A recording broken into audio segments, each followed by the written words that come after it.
ಈ ಬಾರಿ ವಾಲೆ ಶತ್ರು ವಾಲೆ ಬಾ ಬಾ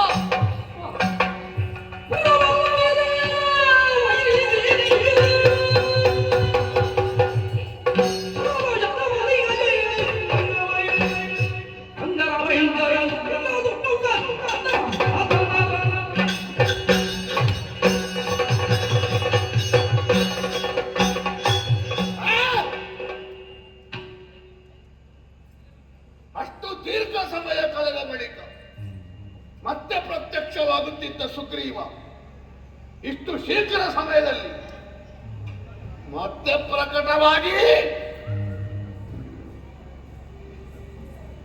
ಇಲ್ಲಿಗೆ ಹೇಗೆ ಬಂದ? ಇಲ್ಲಿಗೆ ಹೇಗೆ ಬಂದ? ಸಪ್ತಜನಾಶ್ರಮ ದಾಟಿ ಬರಬೇಡುವ? ಯಾರಾದ್ರೂ ತಪ್ಪು ಮಾಡಿದವರು ಅಲ್ಲಿಗೆ ಬಂದ್ರೆ ಅವರ ತಲೆ 1000 ಹೊಳ್ಳಾಗ್ತದೆ ಅಂತಲ್ವ ಪ್ರತೀತಿ. ತಪ್ಪು ಮಾಡಿದ ಸುಗ್ರೀವ ಹೇಗೆ ಸಾಯದೆ ಬಂದ? ನಾವು ಕೆಲವೆಲ್ಲ ಜನಪ್ರಿಯವಾದದ್ದನ್ನು ಪರೀಕ್ಷೆ ಮಾಡಲಿಕ್ಕೆ ಹೋಗುದಿಲ್ಲ. ಈಗ ಗೊತ್ತಾಯ್ತು ಅದರ ಬಗ್ಗೆ ಇದ್ದ ಪ್ರತೀತಿ ಸುಳ್ಳು. ಯಾವಾಗ ಇವ ಸಾಯದೆ ಬದುಕಿದ್ರೋ ಅಲ್ಲಿಗೆ ತಪ್ಪು ಮಾಡಿದವರು ಹೋದ್ರೆ ಸಾಯ್ತಾರೆ ಎನ್ನುವ ಪ್ರತೀತಿಯೇ ಸುಳ್ಳು. ಅಂದು ನನ್ನನ್ನು ಕರೆಯುವಾಗ ಎದ್ದು ಇನ್ನೇನು ಹೊರಡುತ್ತೇನೆ ಎನ್ನುವಾಗ ತಡೆದಳಲ್ಲ ಸತಿಯಾದ ತಾರೆ. ಹೋಗುವುದು ನೀತಿಯಲ್ಲ, ನಿಲ್ಲಬೇಕು ಎನ್ನುವುದಾಗಿ ಸ್ತ್ರೀ ಸಹಜವಾದಂತಹ ಕಳಕಳಿಯಿಂದ ಒಬ್ಬ ಗಂಡನ ಹೆಂಡತಿಯಾಗಿ ಪರಿಪರಿಯಾಗಿ ಕೇಳಿಕೊಂಡಳು. ಅವಳೇನೋ ಕೇಳಿಕೊಳ್ಳುವುದು ಸಹಜ. ಆಗ ಯಾವನೇ ಕರೆದರೂ ಕೂಡ ವೀರಗತ್ಯ ಹಾಕಿ ನಿಲ್ಲಬಲ್ಲಂತಹ ಸಾಮರ್ಥ್ಯ ಇರುವ ವಾಲಿ ಒಂದು ಕ್ಷಣ ತಡೆದರು. ನಮ್ಮ ಇಲ್ಲಿಯವರೆಗಿನ ಬದುಕಿಗೆ ಕಪ್ಪು ಚುಕ್ಕೆ. ರಾಮ ಎಂಬುವ ಬಂದಿದ್ದಾನಂತೆ. ಅವನ ಹೆಂಡತಿಯನ್ನು ನನ್ನ ಮಿತ್ರ ಕೊಂಡೋಗಿದ್ದಾನಂತೆ. ಸುಗ್ರೀವ ಸತ್ಯಾಗಿದೆ, ನನ್ನನ್ನು ಕೊಲ್ತೇನೆ ಅಂತ ಮಾತು ಕೊಟ್ಟಿದ್ದಾನಂತೆ. ನನ್ನನ್ನು ಕೊಲ್ತೇನೆ ಅಂತ ಹೇಳಿದವರೆಲ್ಲ ಕೊಲ್ತಿದ್ರೆ ಈಗ 25 ಸಲ ಸಾಯ್ಬೇಕಿತ್ತು. ನಾನು ಕೊಲ್ತೇನೆ ಅಂತ ಹೇಳುವವರಿಗೆಲ್ಲ ವೀರರಾದವರು ಹೆದರ್ಲಿಕ್ಕೆ ಉಂಟ? ಇಲ್ಲವೇ ಇಲ್ಲ. ಆದರೂ ಅವಳನ್ನು ಸಮಾಧಾನ ಮಾಡಿದೆ. ನಾಳೆ ನೋಡಿಕೋ ಅಂತ ಹೇಳುವಾಗ ಹೇಳಿದೆ, ನಮಗೆ ರಾತ್ರಿ ಹಗಲು ಅಂತ ಇಲ್ಲ, ಯಾವಾಗಲೂ ಯುದ್ಧ ಮಾಡುವವರು. ಆದರೂ ಅವಳ ಧೈರ್ಯಕ್ಕೆ ಕಾಂಚನ ಮಾಲಿಕೆಯನ್ನು ಧರಿಸಿಕೊಂಡಿದ್ದೇನೆ. ಎದುರಾಳಿ ಅರ್ಧ ಶಕ್ತಿಯನ್ನು ಹೀರುವ ಕಾಂಚನ ಮಾಲಿಕೆ. ವೀರಶೇಷೆಯನ್ನೆತ್ತಿ ಕಳುಹಿಸಿಕೊಡುವಾಗ ನೋಡಿ, ಪುರವ ಮುಕ್ತಿನ ವೈರಿ ಸೇರಿ. ವೈರಿಗಳಂದ್ರೆ ಯಾರು? ಹೊರಗಿನಿಂದ ಬಂದವರಲ್ಲ. ಮೊನ್ನೆವರೆಗೆ ನನ್ನದೇ ಬಟ್ಟಲ್ಲಿ ನನ್ನ ತಿಂತಿದ್ದವರು. ಶರಭ, ಶತಬಲಿ, ಗಜ, ಗವಯ, ಸಂಗರ, ಭಯಂಕರ, ಸುಮುಖ, ದುರ್ಮುಖ, ಗಂಧ, ಮಾದನ ಮುಖ್ಯರ ರಕ್ಷಣೆಗೆ ನಿಲ್ಲಿಸಿದೆ. ವಿರೋಧಿಗಳು ಹೊರಗಿನವರು ಬರ್ತಿದ್ರೆ ದೊಡ್ಡ ಸಮಸ್ಯೆ ಅಲ್ಲ. ನಮಗೆ ಸಮಸ್ಯೆ ಯಾರು ಗೊತ್ತುಂಟ? ನಮ್ಮ ದೇಶದಲ್ಲಿದ್ದೇ ದೇಶದ್ರೋಹ ಮಾಡುವವರು ದೊಡ್ಡ ಸಮಸ್ಯೆ. ಅವರನ್ನು ಸಾರ್ವತ್ರಿಕವಾಗಿ ಊಟಕ್ಕೆ ಕರೆದು ವಿಷ ಹಾಕಿ ಕೊಡಬೇಕು ಅವರಿಗೆ. ಅಂತ ಪಾಪಿಗಳು ನಮ್ಮ ಪುರಕ್ಕೆ ಕಲ್ಲು ಹೊಡಿತಾ ಇದ್ದಾರೆ. ಅಂಗದನ ಪುರಕ್ಕಿರಿಸಿದ್ದೇನೆ. ಏನಾದರೂ ತಾರೆ ಹೇಳಿದ ಹಾಗೆ ಹೆಚ್ಚು ಕಡಿಮೆ ಆದರೂ ಆ ಪಾಪಿಗೆ ಇಲ್ಲಿಯ ಪೀಠ ಹೋಗಬಾರದು. ಹಾಗಾಗಿ ಅಂಗದನ ಪುರಕ್ಕಿರಿಸಿ ಗಜ ಶುಷೇಣ ಜಾಂಬವಲನೆ ರವಿಯಲ್ಲಿ ಬಂದವ ಯಾರು? ರವಿಜ. ಹೊರಟವ ಯಾರು? ಹರಿಜ. ತಡೆದು ಮಾತಾಡ.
ನೀನು ಸ್ವಾಮಿ ಅಂತೇಳು, ಶರಣು ಅಂತೇಳು. ನಾನು ಮಾಲೆ ಹಾಕಿದವರಿಗೆ ಬಡಿತೇನೆ. ನಿನ್ನಂತವ ಮಾಲೆ ಹಾಕಿದ್ರೆ ನಮ್ಮೊಂದು ದಾಕ್ಷಿಣ್ಯ ಇಲ್ಲ. ನೀನು ಅಭ್ಯಾಸ ಆಗಿದೆ ಅಣ್ಣ. ಎಲ್ಲರಿಗೆ ಬೈಯುವುದು ಅಭ್ಯಾಸ ಆಗಿದೆ. ಅಲ್ಲ, ಎಲ್ಲರಿಗೆ ಬೈಯುವುದು ಅಭ್ಯಾಸ ಅಲ್ಲ. ನಿನ್ನಂತವ್ರು ಮಾಲೆ ಹಾಕಿದವರು ಮರ್ಯಾದೆ ಹೋಗ್ತಾರೆ. ಮಾಲೆ ಹಾಕಿಕೊಂಡು ನಿನಗೆ ಉಳಿಲಿಕ್ಕೆ ಆಗ್ತದೆ ಅಂತ ಭಾವಿಸಬೇಡ. ಬಂದೆಯಾ ಈ ಪ್ರಪಂಚದಲ್ಲಿ ಮುಖದ ಮುಂದೆ ಒಂದು ಮಾತು, ಬೆನ್ನ ಹಿಂದೆ ಇನ್ನೊಂದು ಮಾತು, ಎದುರಿರುವುದು ಮಾತ್ರ ಅಲ್ಲ, ನಿನ್ನೆ ಮತ್ತೊಂದನ್ನು ಹಿಡಿದುಕೊಂಡು ಬಂದಿದ್ಯಲ್ವಾ? ಮುಂದೆ ಒಂದು ಹಿಂದೆ ಇರುವವರನ್ನು ಏನಂತ ಕರೆದು ಕೊಟ್ಟು ನಿನಗೆ? ಹಿನ್ನೆಲೆ ಉಳ್ಳವರಲ್ಲ, ಮುಂದೆ ಒಂದು ಹಿಂದೆ ಇದ್ದವರನ್ನು ಇಲ್ಲದವರನ್ನು. ಹಿನ್ನೆಲೆ ಇಲ್ಲದವರು ಅದೇ ಹಿನ್ನೆಲೆ ಇಲ್ಲದಿರುವುದು. ಅಪ್ಪ ಅಮ್ಮ ಇಲ್ಲದೆ ಯಾರಾದ್ರೂ ಇರ್ತಾರ?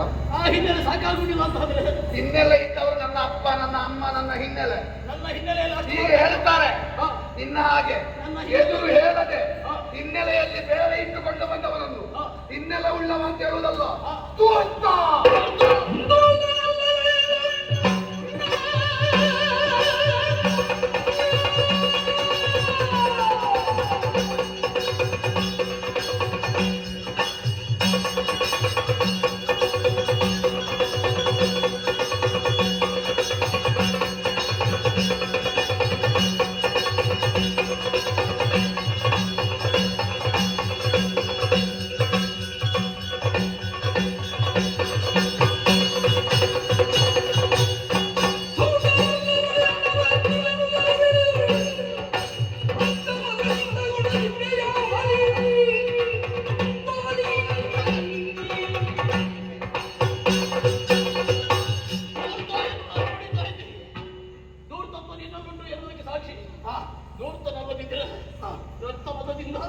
ನನ್ನ ಹೆಂಡತಿ ನಿಲ್ಲಿಸಿಕೊಂಡು ನನಗೆ ಹೇಗೆ ಹಾಕಿದ್ದೇನ?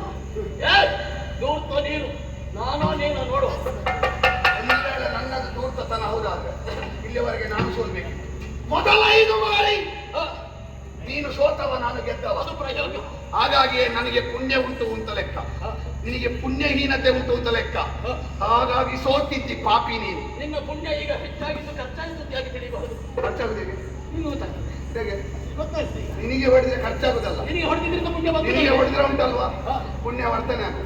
ಯಾವುದೋ ಒಂದು ಟಿವಿ ತೆಂಗಿನ ತಿರುಳಿನಲ್ಲಿ ಕುಳಿತುಕೊಂಡು ತಿರುಳನ್ನು ತಿಂತದೆ. ತಿರುಳು ಅಂದ್ರೆ ತೆಂಗಿನ ತಿರುಳು, ಅದನ್ನು ತಿನ್ನುವಾಗ ಅದನ್ನು ಯಾರಾದ್ರೂ ಕೊಂದ್ರೆ 7 ಕಲ್ಪವೃಕ್ಷ ನೆಟ್ಟ ಪುಣ್ಯ ಉಂಟಂತೆ. ನಿನಗೆ 4 ಬಡಿದ್ರೆ 5 ಅಶ್ವಮೇಧ ಮಾಡಿದ ಪುಣ್ಯ ಉಂಟು. ಈಗ ಆ ಕಲ್ಪವೃಕ್ಷದ ತಿರುಳು ತಿನ್ನೋದು ನನ್ನ ಸಂಸಾರ ಹಾಳು ಮಾಡಿದ್ದು ನೀನು.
ಸುಗ್ರೀವನನ್ನು ಇನ್ನೇನು ನುಗ್ಗಿ ಬಂದವನ್ನಿಕ್ಕಿ ಅವನ ಗೋಡು ಮುರಿಯುತ್ತೇನೆ ಎನ್ನುವಾಗ ಅಪ್ಪಪ್ಪ ಅಪ್ಪಪ್ಪ ಅಪ್ಪಪ್ಪ ಶಿವ ಶಿವ, ಯಮನ ದಂಡವೋ ಶೂಲಿಯ ಶೂಲವೋ ಅಲ್ಲ ಭೈರವನ ದಾಡೆಯೋ, ಪ್ರಖರವಾದ ವಿಷಿಕವೊಂದು ನನ್ನ ಉರವನ್ನೇ ಭೇದಿಸಿ ಬಿಟ್ಟಿತಲ್ಲ. ತಾಳಲಾರೆ ತಾಳ, ಕಣ್ಣು ಮಂಜಾಯಿತು, ಕೈಕಾಲು ನಡುಗಿತು, ನನ್ನ ವಿಕ್ರಮವು ರಕ್ತವು ಒಟ್ಟಿಗೆ ಸೋರಿ ಹೋಗುತ್ತಾವು. ಅಪ್ಪಪ್ಪ, ತಿರುಗಾಳಿಗೆ ಮರ ಬೀಳುವ ಹಾಗೆ, ಸಿಡಿಲಿಗೆ ತೋಟವೇ ಕಂಗೆಡುವ ಹಾಗೆ ಕಿಷ್ಕಿಂದಾವನಿಯಲ್ಲಿ ಬಿದ್ದಿದ್ದೇನೆ. ಇವತ್ತಿನವರೆಗೆ ನನ್ನ ಜಯಕ್ಕೆ ಸಾಕ್ಷಿಯಾಗಿದ್ದ ನನ್ನ ಜನ್ಮಭೂಮಿ ಕಿಷ್ಕಿಂಧ ಮಾತೆ ಈ ಕಾಲದಲ್ಲಿಯೂ ನನಗೆ ಆಸರೆಯಾಗಿದ್ದಾಳೆ. ಅವಳ ಮಡಿಲಲ್ಲಿ ಮಲಗಿದ್ದೇನೆ. ಇದ್ದ ಶಕ್ತಿಯನ್ನೆಲ್ಲ ಬಲಗೈಗೆ ತಂದು ಆಧರಿಸಿದ್ದೇನೆ. ತಾನು ಹೇಳಿದ್ಲಪ್ಪ, ಹೋಗಬೇಡಿ, ವಿಪತ್ತು ಬಂದಿತ್ತು. ಅವಳನ್ನು ತರ್ಕದಿಂದ ಬಾಯಿ ಮುಚ್ಚಿಸಿದೆ. ಕೆಲವು ಸಲ ನಾವು ತರ್ಕದಲ್ಲಿ ಗೆಲ್ತೇವೆ, ಆದರೆ ಜೀವನದಲ್ಲಿ ಸೋಲ್ತೇವೆ. ಹೆಂಡತಿ ನನ್ನಲ್ಲಿ ತರ್ಕಕ್ಕೆ ಬಾಯಿ ಮುಚ್ಚಿದಳು, ಆದರೆ ಅವಳು ಹೇಳಿದ್ದು ಕ್ರಿಯಾತ್ಮಕವಾಗಿ ಸತ್ಯ ಆಯಿತು. ವಾಮ ಹಸ್ತದಲ್ಲಿ ಹಿಡಿದಿದ್ದೇನೆ. ಮುಂದಕ್ಕೆ ಹೋಗುವ ಶರವನ್ನು ಬಲಾತ್ಕಾರವಾಗಿ ತಡೆದಿದ್ದೇನೆ. ನನ್ನ ಕೊರಳಿನಲ್ಲಿ ಹೇಮಮಾಲೆ ಇರುವ ಕಾರಣ ಪ್ರಾಣವು ತೇಜಸ್ಸು ಹಾಗೇ ಉಂಟು. ಇನ್ನು ನಾನು ಬದುಕುವುದಿಲ್ಲ ಎನ್ನುವುದು ನಿಶ್ಚಯ. ಆದರೆ ಸಾಯುವ ಮೊದಲು ನನಗೆ ಇಷ್ಟು ದೊಡ್ಡ ಸನ್ಮಾನ ಮಾಡಿದವರಿಗೊಂದು ಧನ್ಯವಾದ ಹೇಳಬೇಕು. ಎಲ್ಲಿದ್ದಾನೆ ಅಂತ ನೋಡಿದ್ರೆ ಮರದ ಮರೆಯಿಂದ ಎತ್ತಿದ ಎದೆಯನ್ನು ಸ್ವಲ್ಪವೂ ಕುಗ್ಗಿಸದೆ, ತಲೆಯನ್ನು ಸ್ವಲ್ಪವೂ ತಗ್ಗಿಸದೆ, ಅಪರಾಧಿ ಪ್ರಜ್ಞೆಯ ಲವಲೇಶವೂ ಇಲ್ಲದೆ ನೀಲ ನೀರದ ಗಾತ್ರನಾಗಿ ಬಂದವ. ಎಷ್ಟು ದೊಡ್ಡ ಕೈ, ಅಷ್ಟು ದೊಡ್ಡ ಕೈ, ಆಜಾನುಬಾಹು. ಎಷ್ಟು ಸಣ್ಣ ಕೆಲಸ ಮಾಡಿದ. ಅರವಿಂದ ದಳಾಯತಾಕ್ಷ. ಎಷ್ಟು ಸಂಕುಚಿತ ದೃಷ್ಟಿ, ಎಷ್ಟು ಹರವಾದ ಎದೆ, ಎಷ್ಟು ಸಣ್ಣ ಮನಸ್ಸು. ಕ್ಷೀರಸಾಗರದಲ್ಲಿ ವಿಷ ಇತ್ತಂತೆ, ಮತ್ತೆ ತಾಯಿ ಹೆತ್ತ ಮಕ್ಕಳಲ್ಲಿ ಇರದೇ ಇರುವುದಕ್ಕೆ ಉಂಟು. ಇವನಲ್ಲಿರುವ ವಿಷ ಗೊತ್ತಾಗಲಿಕ್ಕೆ ಇಷ್ಟು ಸಮಯ ಬೇಕಾಯಿತು. ಆದರೆ ಇಷ್ಟು ಸಮಯ ತೋರಿಸಲಿಲ್ಲಲ್ಲ, ಹೆಚ್ಚಬೇಕು. ಅಯ್ಯ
ಮರದ ಮರೆಯಿಂದ ಬಂದೆಯಲ್ಲ.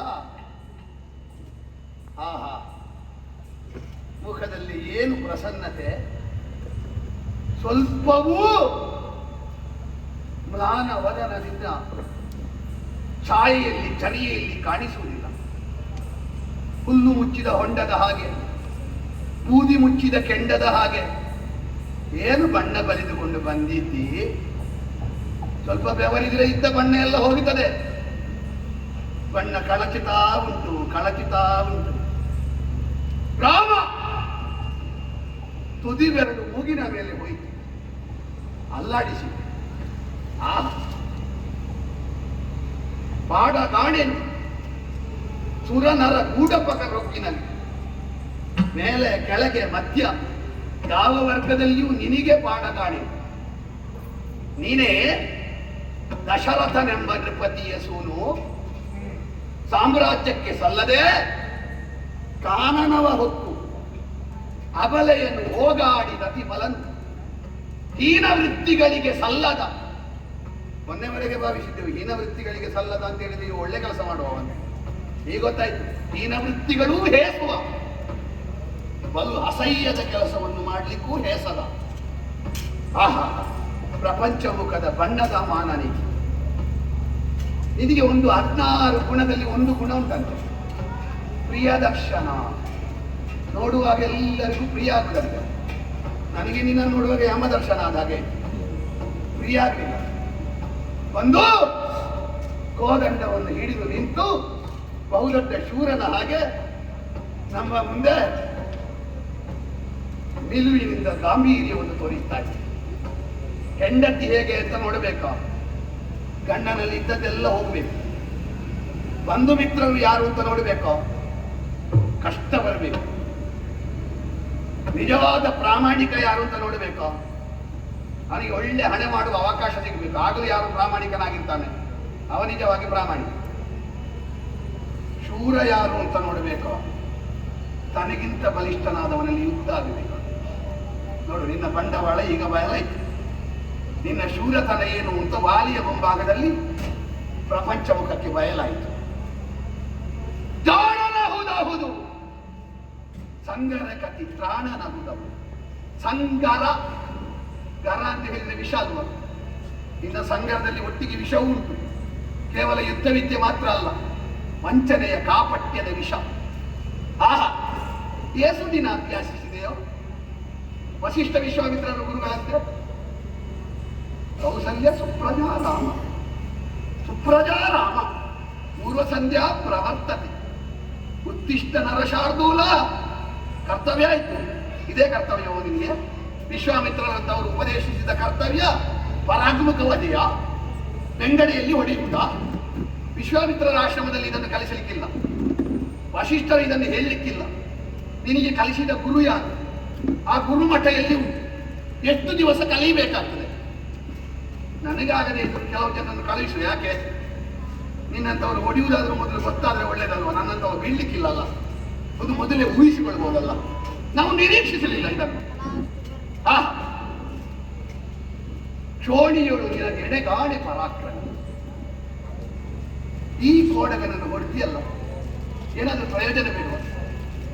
ತರೆಯೊಳಗೆ ಮೃಗ ಮಾಂಸ ಭೋಜನ, ಅರಸುಗಳಿಗೆ ದುಶ್ಚರಿತವಲ್ಲವು. ನಿಜ ರಾಜ ಮಾರ್ಗದಲ್ಲಿ ಶಾಸ್ತ್ರದಲ್ಲಿ ಪರಿಕಿಸಲು ಕೋಟಗನ ಮಾಂಸ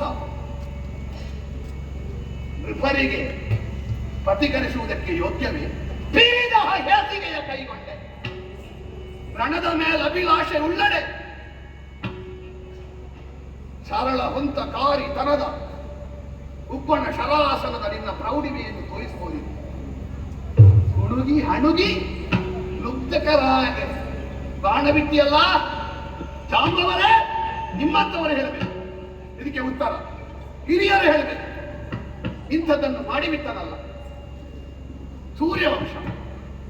ಎಂಥವರು ತರಣಿ ಕುಲದ ಅರಸುಗಳು, ಧಾರ್ಮಿಕರು, ಗುರು ಸದಾಚಾರಿಗಳು, ಸುನೃತರು, ಶುದ್ಧ ವಿಶುದ್ಧ ಗುಣಯುತರು, ನರಕವೀತರು, ಕೃಪಾಸಾಗರು. ನೀನು ಅವರ ಅನ್ವಯದಲ್ಲಿ ಅವತರಿಸತಕ್ಕವನಲ್ಲ. ಪಂಚನಕಾನಕಾವಕ್ಷಂ ಬ್ರಹ್ಮಕ್ಷತ್ರೇಣ ರಾಘವ. ಉಡ, ಆಮೆ, ಮೊಲ, ಖಡ್ಗಮೃಗ, ಮುಳ್ಳುಹಣ್ಣು, ಈ 5 ಉಗುರುಗಳಿರುವ 5 ಪ್ರಾಣಿಗಳನ್ನು ಈ ಕಾಲದಲ್ಲಿ ಬ್ರಾಹ್ಮಣ ಹಾಗೂ ಕ್ಷತ್ರಿಯರು ತಿನ್ನಬಹುದು ಎನ್ನುವುದು ಶಾಸ್ತ್ರ. ನನ್ನ ಉಗುರು ನಿನ್ನ ಸರಕ್ಕಾಗ್ತದ? ನನ್ನ ಚರ್ಮ ನಿನ್ನ ಸಂಧ್ಯಾವಂದನೆಗಾಗ್ತದ? ನನ್ನ ಕೂದಲು ನಿನಗೆ ದೃಷ್ಟಿಗಾಗ್ತದ? ನನ್ನ ಮಾಂಸ ನಿನಗೆ ತಿನ್ನಲಿಕ್ಕೆ ಆಗ್ತದ? ಅಥವಾ ನನ್ನ ಚರ್ಮದಿಂದ ನಿನ್ನ ಹೆಂಡತಿಯ ಕುಪ್ಪಸಕ್ಕಾಗ್ತದ? ಯಾವುದೂ ಆಗುವುದಿಲ್ಲ. ಆದರೂ ಹೊಡೆದದ್ದು ಯಾರನ್ನು? ವಾಲಿನಾಮ ಮಹಾಪ್ರಾಜ್ಯ ಶಕ್ರಪುತ್ರ ಪ್ರತಾಪವಾನ್. ರಾಜಹತ್ಯೆ, ಬ್ರಹ್ಮಹತ್ಯೆ, ಗುರುಬದ್ಧಿ ಗಮನ, ಅಣ್ಣನಿಗಿಂತ ಮೊದಲು ಮದುವೆ ಆಗುವ ತಮ್ಮ, ಚಾಡಿ ಹೇಳುವವ, ನೀಚ, ಮಿತ್ರದ್ರೋಹಿ, ಬ್ರಹ್ಮಹತ್ಯೆ ಮಾಡುವವ, ಗೋಹತ್ಯೆ ಮಾಡುವ, ಪ್ರಾಣಿಗಳ ವಧೆಯಲ್ಲೇ ನಿರತನಾಗಿರುವವ ಮಹಾಪಾತಕಿಗಳು ಎನ್ನುವುದು ಶಾಸ್ತ್ರ. ಒಬ್ಬ ರಾಜನಾದವನನ್ನು ಹಿಂದೆ ಮುಂದೆ ನೋಡದೆ ವಿಚಾರಿಸದೆ ಹೊಡೆದೆಯಲ್ಲ. ಹಾಗೆ ತನ್ನವ ನೆನೆಸುವರೆ ರಘುಕುಲದ ಪೀಳಿಗೆಯ ರಾಯರಿಗೆ ನಾನು ತಪ್ಪಿ ನಡೆದುವುದಿಲ್ಲ. ಸತಿಯರನ್ನು ಬಯಸಲಿಲ್ಲ, ಯಜ್ಞಭಂಗ ಮಾಡಲಿಲ್ಲ, ನಿಮ್ಮ ಇಡೀ ಹುಲ್ಲು ಕೇಳಲಿಲ್ಲ, ನಮ್ಮ ಗಡಿ ಕಲ್ಲು ಆಚೆ ಹಾಕಲಿಲ್ಲ. ಆದರೂ ನಮ್ಮನ್ನು ಹೊಡೆದಿ ಅಂತಾದ್ರೆ ಲೋಕದಲ್ಲಿ ಕ್ರಮವೇ ಹಾಗೆ. ಮೃಗಕುಲೇಂದ್ರ ಶ್ರೀಪಿ ಆಯರದನಿಗಳಿರಲು ಬಲಿಗಾಡ ನಿಕ್ಕಿದ ನನ್ನಂತ ಒಂದು ಸಾಧು ಪ್ರಾಣಿಯನ್ನು ಆಡನ್ನು ಹೊಡೆಯುವ ಹೊಡೆದಿಯಲ್ಲ. ಅಲ್ಲಿ ಸಿಂಹ, ಹುಲಿ, ಆನೆ, ಕುದುರೆ ಎಲ್ಲ ಬೊಬ್ಬೆ ಹೊಡಿತಾವೆ. ನಿನ್ನದು ಸುದ್ದಿಯೇ ಇಲ್ಲ. ನಿನ್ನ ವೇಷವೇ. ಹಣೆಯಲ್ಲಿ ಒಂದು ಭಸ್ಮ, ತಲೆಯಲ್ಲಿ ಜಡೆ, ಜಟಾವಲ್ಕರ, ಮೈಗೆಲ್ಲ ಪೂಸಿಕೊಂಡ ಮಸಿತ. ಒಂದು ಜೋಳಿಗೆ ಹಾಕಬೇಕಿತ್ತು ನೀವು, ಸರಿಯಾಗ್ತಿತ್ತು. ಆದ್ರೆ ಬಿಲ್ಲು ಬಾಣ ಹಿಡ್ಕೊಂಡು ಬಂದಿತ್ತು. ಅದರಲ್ಲೇ ಗೊತ್ತಾಗ್ತದೆ ನಿನ್ನ ವೇಷಕ್ಕೂ ನಿನ್ನ ವ್ಯವಹಾರಕ್ಕೂ ಸಂಬಂಧ ಇಲ್ಲ ಅಂತ. ಶಿಶು ಮಹೀಸುರ ಭೂತ ಸಂತತಿಗಳಿಗೆ ಅಡಿಗಡಿಗೆ ಅನ್ಯಾಯ ಮಾಡುವವ ತನ್ನ 20 ಮೀಸೆಯ ತುದಿಗೆ ತುಪ್ಪ ಹಾಕಿಕೊಂಡು ನಗಾಡ್ತಾ ಇದ್ದಾನೆ. ನಿನ್ನ ಹಿರಿಯ ಅನರಣ್ಯನ ಧ್ವಜಕ್ಕೆ ರಕ್ತ ಬೆತ್ತಿದವ ಚಂದ ಮೃಷ್ಟಾನ್ನದಲ್ಲಿ ಊಟ ಮಾಡ್ತಾ ಇದ್ದಾನೆ. ನಿಮಗೆ ಗೌರವ ಕೊಟ್ಟ ನಾನು ಇಲ್ಲಿ ರಕ್ತದ ಕೆಸರಿನಲ್ಲಿ ಬಿದ್ದಿದ್ದೇನೆ. ಆಹಾ, ಇಲ್ಲಿಯವರೆಗೆ ಈ ಪ್ರಪಂಚದಲ್ಲಿ ನಿನ್ನಂತ ಕುಜನರಿಲ್ಲ ಸಾಕ್ಷಿ. ಸೂರ್ಯವಂಶದಲ್ಲಿ ಎಂಥವರು ಹಾಗೆ ಹೋಗಿದ್ದಾರೆ. ಒಂದು ಪಾರಿವಾಳವನ್ನು ಉಳಿಸಲಿಕ್ಕೆ ಬೇಕಾಗಿ ತೊಡೆಯ ಮಾಂಸವನ್ನು ಕೊಟ್ಟವನ, ಕುಲದಲ್ಲಿ ಹುಟ್ಟಿದವ ಮಂಗನ ಮಾಂಸವನ್ನು ಕಡಿಯುವಷ್ಟು ಈ ನಾಯಕ್ಕೆ ಹೊರಟನಲ್ಲ. ಗಂಗೆಯನ್ನೇ ತಲೆಗಿಳಿಸಿದ ಕುಲದಲ್ಲಿ ಹುಟ್ಟಿದವ ಯಾವ ಗಂಗೆಯಲ್ಲಿಯೂ ತೊಳೆದು ಹೋಗದೆ ಇರುವ ಪಾಪ ಮಾಡುವಂತ ಬಡತನಕ್ಕೆ ಇಳಿದು ಹೋದನಲ್ಲ. ಅಲ್ಲ, ಶ್ವಪಟನಿಗಾದರೂ ತನ್ನ ಪಿತೃಶೇಷಾನ್ನವನ್ನು ಕೊಟ್ಟ ರಂತಿದೇವನಂತವರು ಹುಟ್ಟಿದ ವಂಶದಲ್ಲಿ ಮತ್ತೊಬ್ಬನ ಮನೆಯ ಅನ್ನವನ್ನು ತೆಗೆಯುವ, ಮತ್ತೊಬ್ಬರಿಗೆ ಅರಾಜಕತೆ ಆವರಿಸುವ ಹಾಗೆ ಮಾಡುವ ಒಬ್ಬ ಸ್ವಾರ್ಥಿ ಹುಟ್ಟಿದರಲ್ಲ. ಬಹುಶಃ ಹೀಗಿರ್ಬೇಕು. ಇನ್ನು ಹೆಸರು ಮಾಡಬೇಕಾದ್ರೆ ಒಳ್ಳೇದು ಮಾಡಲಿಕ್ಕೆ ಸಾಧ್ಯ ಇಲ್ಲ. ಸೂರ್ಯವಂಶದವರು ಅಷ್ಟು ಒಳ್ಳೇದು ಮಾಡಿದ್ದಾರೆ. ಹಾಗಾಗಿ ಸುಜನರಲ್ಲಿ ಸಾಕ್ಷಿ ನಿನಗಿಂತ ಒಳ್ಳೆ ಸಾಕ್ಷಿ ಉಂಟು. ಅದಕ್ಕೆ ಕುಜನರಲ್ಲಿ ಒಂದು ಸಾಕ್ಷಿ ಮಾಡುವ ಅಂತ ಕುಜನರಿಗೆ ಸಾಕ್ಷಿಯಾಗಿ ಹೋದೆ. ಒಬ್ಬ ಅಪ್ಪ ಇದ್ದಂತೆ, ಮನುಷ್ಯರಿಗೆ ಎಂಥದ್ದು ಕೊಡ್ತಿರ್ಲಿಲ್ಲ. ಸಾಯುವ ಕಾಲದಲ್ಲಿ ಮಗನನ್ನು ಕರೆದಾನೆ, ಮಗನೇ ನನ್ನ ಒಂದು ಮರ್ಯಾದೆ ಉಳಿಸಬೇಕು, ನಾನು ಸತ್ತ ಮೇಲೆ ಊರಿನವರೆಲ್ಲ ನಾನು ಒಳ್ಳೆಯವರು ಅಂತ ಹೇಳುವ ಹಾಗೆ ಮಾಡಬೇಕು. ಅದಕ್ಕೆ ಇವೆಂಥದ್ದು ಮಾಡಿದ, ಅವ ಸತ್ತ ಮೇಲೆ ಬರುವವರಿಗೆ ಹೋಗುವವರಿಗೆಲ್ಲ ಕಲ್ಲು ಹೊಡೆದ. ಆಗ ಊರಿನವರು ಹೇಳಿದ್ರು, ಏನು ಕೊಡದಿದ್ರು ಇವನಿಗಿಂತ ಇವನ ಅಪ್ಪ ಆದಿತ್ತು, ಅವ ಉಪದ್ರ ಮಾಡ್ತಿರ್ಲಿಲ್ಲ. ನಿನ್ನ ಅಪ್ಪ ಗೊತ್ತಿಲ್ಲದೆ ಬಾಣ ಹೊಡೆದ, ಇನ್ನು ಗೊತ್ತಿದ್ದು ಮನೆಯಲ್ಲಿ ನಿಂತು ಬಾಣ ಹೊಡೆದ. ದಶರಥನ ಪಾಪ ಕೆಟ್ಟ ಹೆಸರನ್ನು ತೆಗೆದು ಅವನಿಗಿಂತ ಹೆಚ್ಚು ಕೆಟ್ಟ ಹೆಸರಿನ ಆಸ್ತಿ ಮಾಡಿದ ಮಗನಾಗಿ ಲೋಕದಲ್ಲಿ ಪ್ರಕಟಗೊಂಡ. ಜಗತ್ಪತಿ ಅಂತ ಕರೆಯುವುದು ದೇವರನ್ನು. ಪತಿ ಅಂದ್ರೆ ಗಂಡ ಅಂತ ಮಾತ್ರ ಅರ್ಥ ಅಲ್ಲವಲ್ಲ, ಎಲ್ಲವನ್ನು ನಿಯಂತ್ರಿಸುವ, ಪ್ರಪಂಚವನ್ನು ನಿಯಂತ್ರಿಸುವುದು ಯಾರು? ಧರ್ಮದಂತೆ ಹೊಸ್ಸು. ಧರ್ಮವೇ ಎಲ್ಲರಿಗೂ ದಂಡನೆ ಕೊಡುವುದು. ಧರ್ಮ ನಮಗೆಲ್ಲ ಪತಿ. ಯಾವನು ಧರ್ಮವನ್ನು ಬಿಟ್ಟಿದ್ದಾನೋ ಅವನನ್ನು ನಾವು ಕರೆಯುವುದು ಹೇಗೆ ಗೊತ್ತುಂಟ? ಗಂಡನಿಲ್ಲದೆ ಹೆಂಗಾಗ.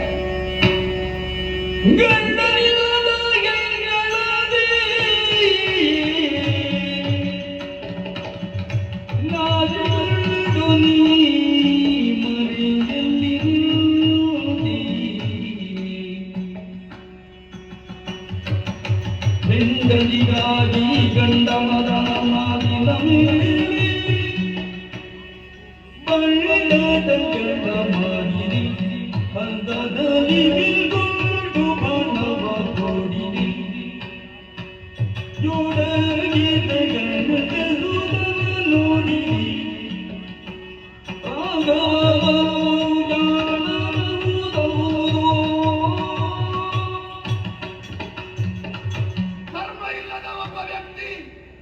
ಗಂಡನಿಲ್ಲದ ಹೆಂಗಳಂತೆ ಲೋಕಕ್ಕೆ ಮುಖ ತೋರಿಸುವುದಕ್ಕೆ ಅಲ್ಲನಲ್ಲ.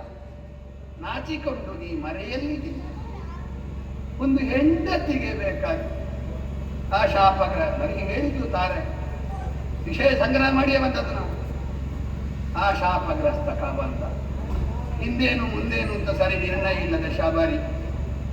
ಮೊದಲೇ ನಿನಗೆ ನಿನ್ನ ಅರಿವು ಗೊತ್ತಾಗದೆ ಹೋಗಲಿ ಅಂತ ಶಾಪಗ್ರಸ್ತನಾದ ಹನುಮಂತ. ಇನ್ನು ಯಾರು ಸಿಗ್ತಾರೆ, ಯಾರ ಕೈ ಒಳ್ಳೆಯದು, ಯಾರ ಬಾಯಿ ಒಳ್ಳೆಯದು ಅಂತ ನೋಡುವ ಸುಗ್ರೀವ. ಕಂಡವರ ಮಾತಿಗೆ ಬೇಕಾಗಿ ಬಂಡಾಟಗಳ ಹೂಡಿದೆ. ಹಸ್ತದಲ್ಲಿ ಬಿಲ್ ಕೊಟ್ಟು ಬಾಣವ ಹೂಡಿದೆ.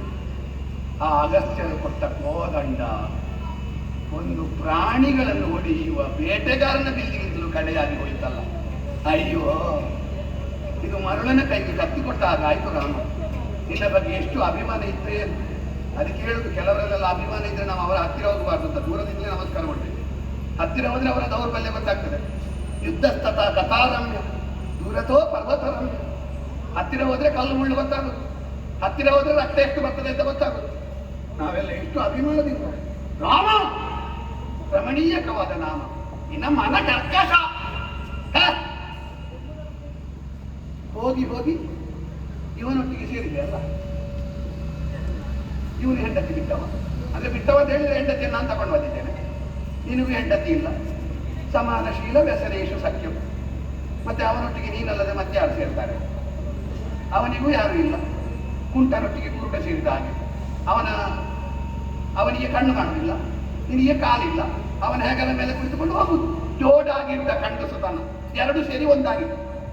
ಅವ ಹೆಂಡತಿಯನ್ನು ರಕ್ಷಿಸದ ಅರ್ಧ ಗಂಡಸು, ನೀನು ಹೆಂಡತಿಯನ್ನು ಉಳಿಸಿಕೊಳ್ಳದ ಅರ್ಧ ಗಂಡಸು, ಎರಡು ಸೇರಿ ಒಂದು ಗಂಡಸಾಯ್ತು. ಜೋಡಾಗಿದ್ದ ಗಂಡಸುತನ ನೋಡಿ. ನಿನಗೆ ನಿನ್ನ ಸಹಾಯಕ್ಕೆ ಇವನ ಆ ಗರ್ವ ದಶಮುಖ ನ ಸಮರೋದ್ಯೋಗಕ್ಕೆ ಇವನೇ.